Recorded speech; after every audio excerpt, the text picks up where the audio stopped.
کتونکو مراد علي خان یم او دا وخت په ملمجبه کې موجود یم. دلته په پاکستان کې چې په اول ځل باندې آیس هاکي چې دا هغې ټورنمنټ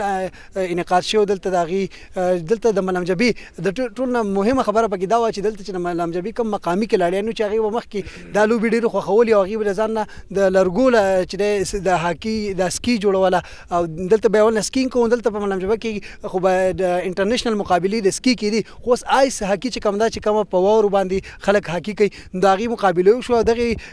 د کتو دپاره په دې کې د دې ټورنمنټ چې کوم چیف ګیسټ و هغه د دې حلقې MNA ډاکټر حیدر دی هغه هم راغلی دلته دې سره نور خبرې کوو. ډېره مننه ډاکټر صاحب د وخت راکولو. په پاکستان کې په اول ځل باندې سیاحت چې دی هغه دونه ښه د هغې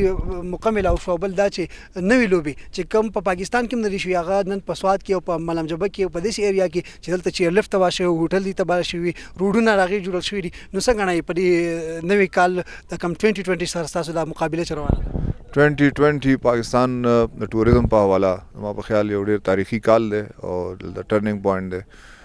پاکستان کې به ډېرې موقع پیدا کیږي د روزګار د خوشحالۍ د پرمختګ او امن الحمدلله الریډي بحال. د آیس هاکي خبره تاسو وکړه چې نن واقعي موږ په فخر کوو چې پاکستان کې په اول ځل په سوات کې او په ملمجبه کې د هغې د لوبو انعقاد وشو. د لوکل کلاړیانو دغه ماشومان دي چې دا دلته کې انډر پریویلیج کلاس سره تعلق لري، یعنی د دې دومره توان نه چې آیس هاکي وکړي. که فرض کا حکومت عمران خان حکومت دلته کې دا هلې ځلې نه وی کړی او ټوریزم ته یې وده نه وی ورکړی او بیا لوکل ټیلنټ چې دی هغې ته یې موقع نه وی ورکړی، نو دا آیس هاکي یا دا وینټر سپورټس داسې سپورټس دي چې دا په دې ترقي یافته دنیا کې هم ډېر کم خلک چې دی هغه دا توان لري چې دا قسمه لوبې وکړي. بیا په پاکستان کې او په ملمجبه کې د عامو خلکو بچي چې هغه دومره زبردست هغې ته یو مکمل او شوی ده چې د هغې په منځ کې په اول ځل آیس هاکي وشوه، نو دا یو ډېر لوی چینج دی، دا یو بریک تھرو ده، دا یو ډېر لوی پیشرفت دی تاریخي. او زما دا یقین دی چې د دې سره سره نور چې څومره د یخنۍ لوبې دي په نورې دنیا کې کېږي، په هغې کې سکینګ دی، په هغې کې سکیټنګ دی، په هغې کې نور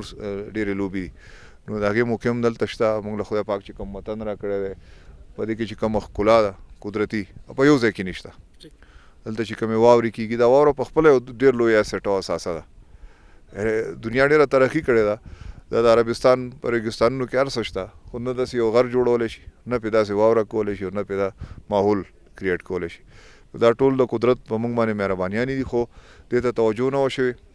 موجوده حکومت دا په ترجیحاتو کې ده او زما یقین دی چې که یوازې د سیاحت ته موږ توجه ورکړو او دغسې دا پالیسۍ روانې څنګه چې دي، نو یوازې په سیاحت باندې ملکونه چلیږي. او که زموږ د ملک نور هېڅ نه موږ ملک سره هر څه دي، دې سره چې کوم معدني وسایل دي، دې سره چې کوم هیومن ریسورس دی، دا د ځوانانو وطن دی، د دې چې کوم سټریټیجیک لوکیشن دی د ساوت ایشیا، د چاینا او د مرکزي ایشیا منځ دی، نو په دې کې د تجارت ډېر لوی موقع دي. نو انشاءالله تعالی توجه نه وه شوې، دا حکومت د عوام په مفاد کې د ملک په مفاد کې لګیا دی، همدې خبرو ته کوي. او غټه خبره دا ده چې کم ځای کم وسایل موږ ډسکور کوو یا پیدا کېږي، نو زموږ کوشش دا دی چې د هغې اوله فایده هغه لوکل خلکو ته ورسي. ډاکټر صاحب دا راته ووایه چې څنګه چې تاسو وایئ په سیاحت کې خو دې کې هېڅ شک نشته، په پوره ملک کې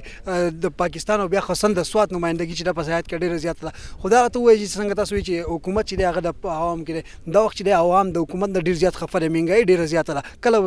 کله پورې به دغه مشکل او دغه ستونزې چې لري خلکو ته مخامخ؟ نو تر اوسه پورې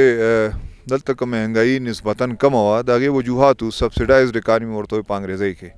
چې ته د دنیا د مالیاتي ادارو د بینکونو نه قرضې هلې شی ګران هلې په مارکیټ کې او په خلکو باندې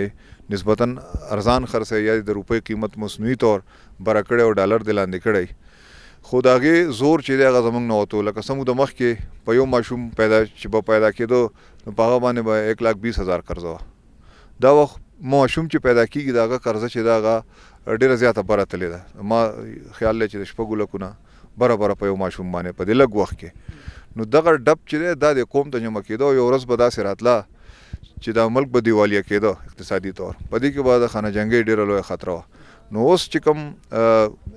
صورتحال دی، که د روپۍ قیمت دی انټرنیشنل مارکیټ کې، یا که دلته لږه ډېره ګراني ده، نو هغه سبسډي چې ده هغه ترې ختمه شوه. او چې سبسډي ختمه نه کړي دا داسې لکه ته خپل قوم په پوډر عادت کې